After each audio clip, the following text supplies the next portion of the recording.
Personally, I don't see myself spending so much on a luxury watch. So I decided to make my own. What's the rationale behind doing limited editions? I think what is stopping the Indian customers is the tax. So who is your target audience in that sense? Is it enthusiasts? It is regular people? Definitely enthusiasts. And the second hand is also like a compass. Yes, it's compass. For you to find your direction if you're lost. So I went to Singapore recently to watch the Formula One, where I also got the opportunity to meet Ivan, the founder of a micro watch brand, Vario Watches.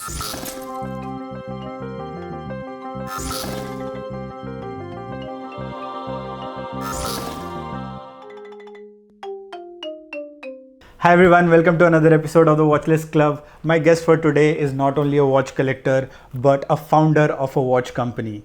Ivan started Vario Watches in 2016. Yep, that's right. My name is Ivan. I started Vario in 2016. It has been 9 years. Yeah, it has been 9 years. In fact, I would like to show you something. Yeah, sure. We started with this graphic strap. Okay.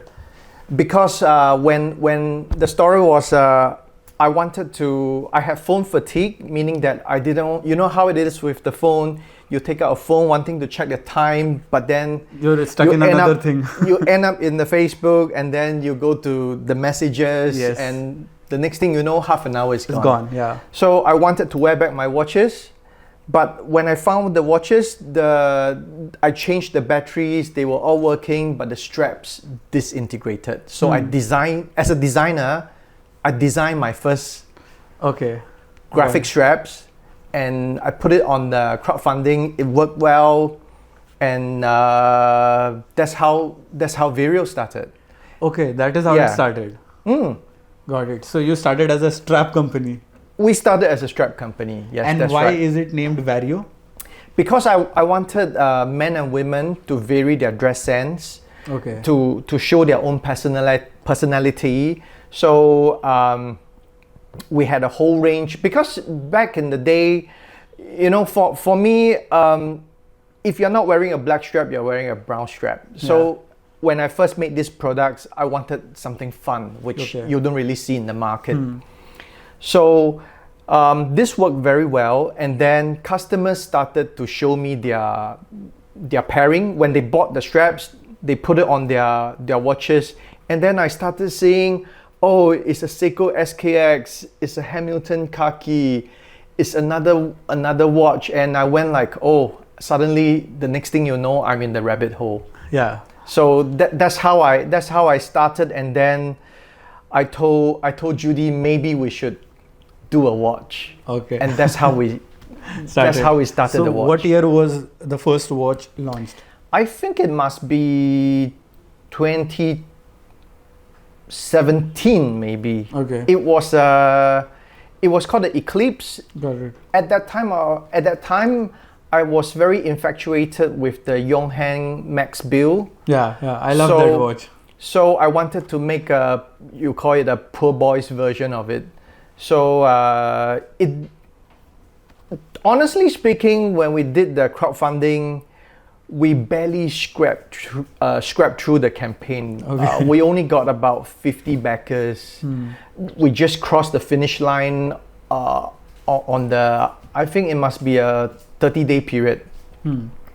So I was rather devastated. I told Judy, I don't think I want to do this again. It's like a roller coaster ride, because some days you see new people come in, some days people opt out, and it's just stressful. Yes. So I told myself, no more watches, let's just do the straps. But maybe after, I think maybe half a year or 1 year later, I didn't want to give up. I told myself I'll do another one.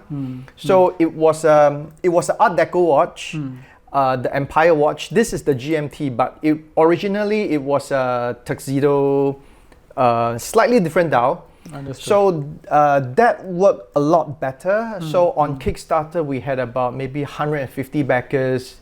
The awareness was there. People started trusting us because we've already done a watch, and on the second project we had more backers. So I thought, okay, there's momentum there, so don't stop. Let's ride that momentum. But I'm not the sort of designer who likes to be trapped in a genre. I like to do different stuff. So for the first watch, it was based on your Bauhaus. Second watch based on the Art Deco period. For the third watch, I opted for a trench watch, which I'll show you. So this one really put us on the map. We had must be about 600 backers, and it was a six-figure project. So from then on, we knew we were onto something. Let's get down to the watches. Yep. The one I want to know is this 1918 version. So this 1918 is our bestseller in all of this collection. It started with the trench watch. So, you know, back in the time, men were wearing pocket watches, and it's very cumbersome to go for war. Yes. So they wore women's wristlets. Yeah. They modified, it used to be Roman numerals, but they changed it to Arabic. They added lume. So this became men's first wristwatch. Yeah. It's a fantastic story. Yeah. So a lot of, after I made this trench, I went on to do this, what I call the 1918 Medic. Okay. For doctors. So this is a reimagination for me. I was thinking, okay, it has a pulsometer, but this complication didn't exist until after the First World War. So I was trying to imagine what happened if back then they had this complication before the war. Could they save more life? And after I made this Medic, I went on, I call this the 1918 Pilot. So you'll notice it has a offset dial. So back in the day, the steering wheel of a Pilot would be like this, and they can glance. They don't have to they don't have to turn the wrist. Yes. So some of my work is based on this sort of reimagination of the vintage classics. And 1918 is named because of the World War. The end of the World War. So I have 1918, I have 1945. It's World War II. World War II, end of World War II. Yes. We celebrate peace. Oh, nice way of naming it. Now you have three more dials which are very different to the ones you already showed. This, you told me, this is a collaboration. This is a collaboration between Vario and RZE. RZE is a very modern two-watch kind of company. Ours is more vintage inspired. So we wanted to put the two together, juxtapose, see how we can mishmash the old and the new. So this has a titanium case. Okay. And for the dials, we chose something very modern. We have the lume carbon fiber. We have the Damascus. Okay. And this is the yellow enamel. This is like a mustard yellow. Yes. It looks very bright and nice. Which not many brands do. Yeah. I've seen very less mustard dials, and also I always look for red dials. Red dials. I've seen very less red dials. We have a red dial here and here. So this is also another collaboration between a watch group called the Red Bar Group. They have many chapters. They started in US, but there's many chapters around the world. So Singapore has its own chapter. Okay. And this is a red tiger eye stone. Okay. So if you look at the red, it's very organic. It's very deep. Wrist check. What are you wearing today? I'm wearing a trench, but this is a special version. This is Singapore's 60th birthday. We are independent for 60 years. Okay. So I did a Singapore version with a Malayan on the 12th. Yes, I can see that. So there's only 60 pieces of this available. Because of 60 years. Yeah, and I'm very heartened to see. I would think about half of them were Singaporeans who bought this watch. So I'm really very proud to be supported by my local folks. Very nice watch. Moving on to the 1945. Yep. What was the change from 1918 to 1945? So obviously from the trench, you know, when you make a movie, you have a hit movie, you make a sequel, right? So this is based on the trench, and this one is based on the British Dirty Dozen. So back then in World War II, the British commissioned 12 companies, mostly Swiss, to make a Field watch for the soldiers. So Singapore being a ex-colony, there's a connection between this story and Singapore. When in history we know that the British had their own war to fight, so they left us. And the first thing that we did when we went independent was to build our own armed forces, because we knew we have to rely on ourselves and not depend on others.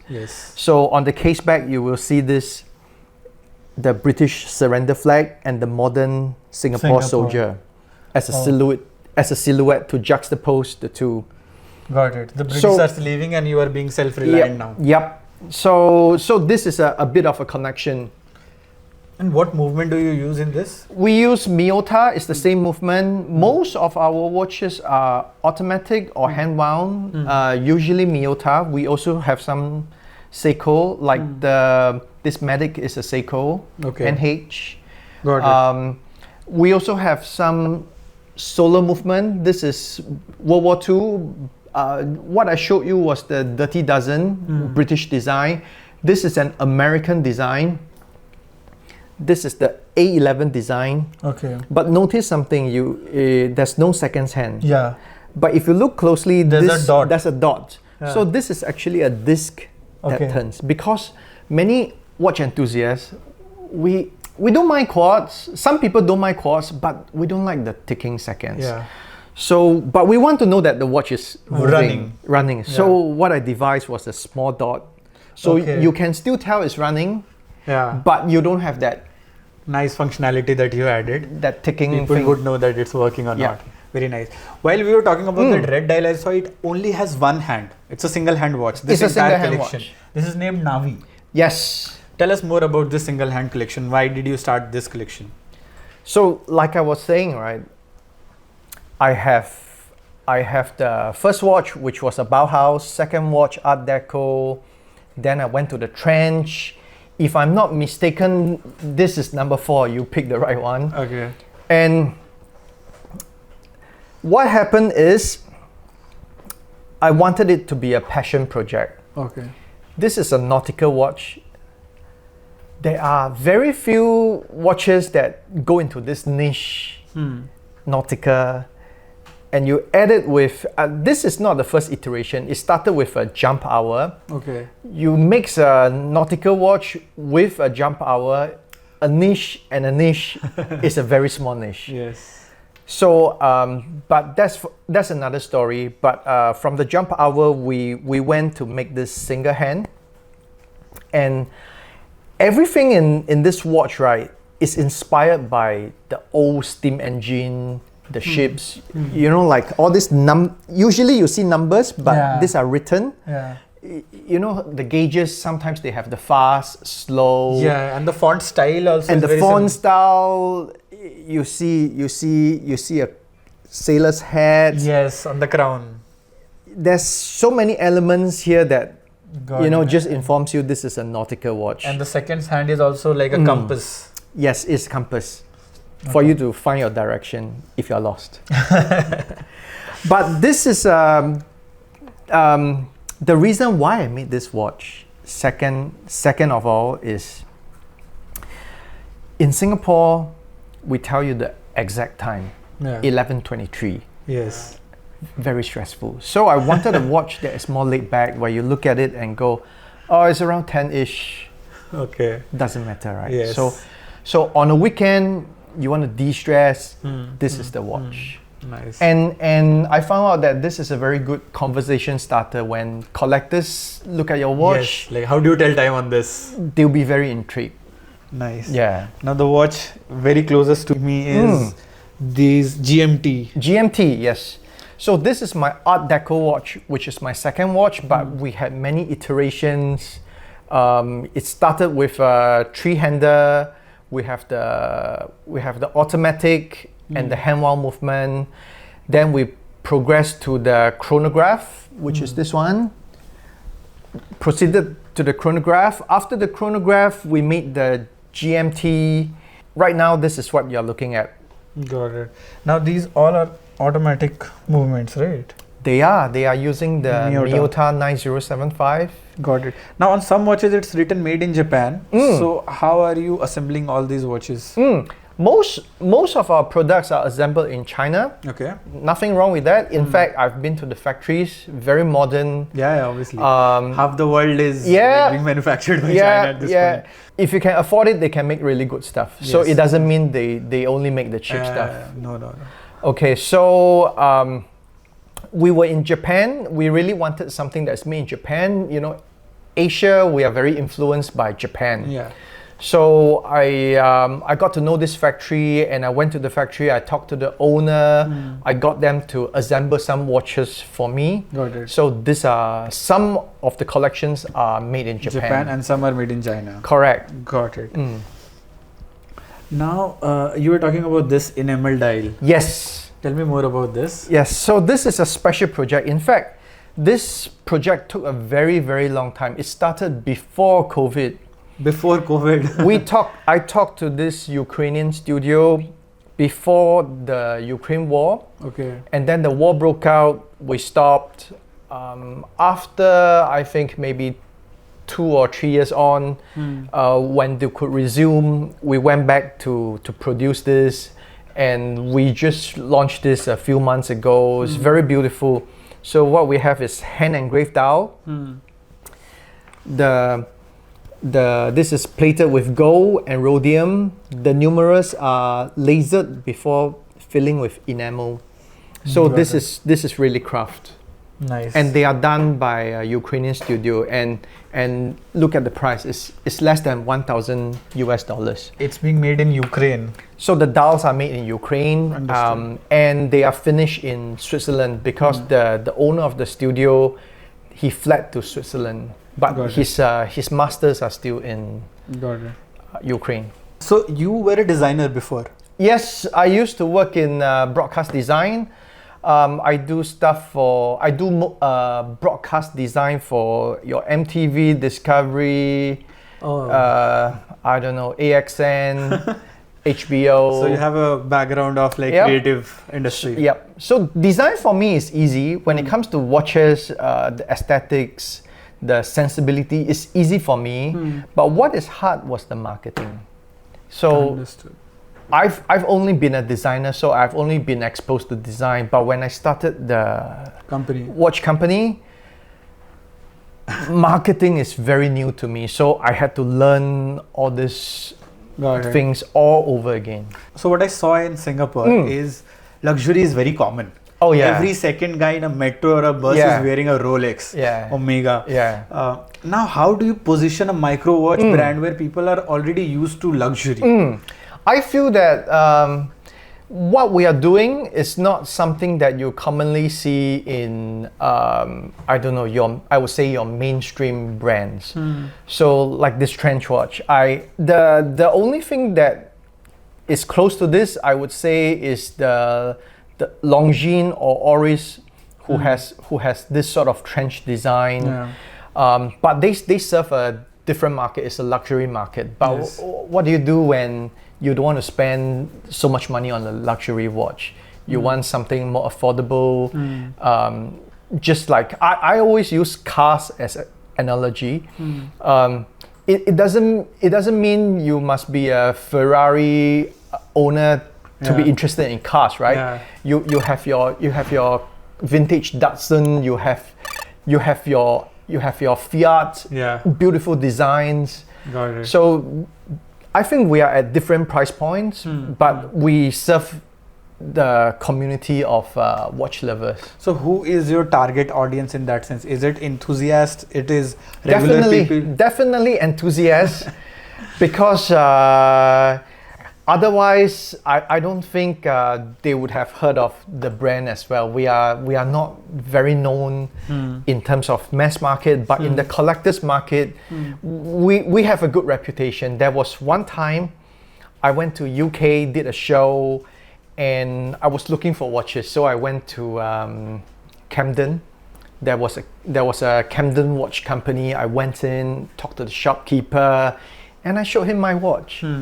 This bystander customer took a peek. Oh, I know your watch. You are Vario. Oh, and so nice to know. It's a big compliment for me because I'm all the way in UK and somebody knows my brand. So so within the watch community, I think the word of mouth yes plays I a think big so. role. Yeah.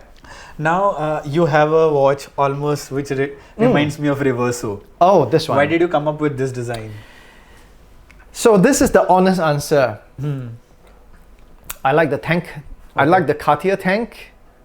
I like your JRC Reverso. This is like a cross between those. Personally, I don't see myself spending so much on a luxury watch. So I decided to make my own. Good. Yeah. So you can see traces of both. Yeah.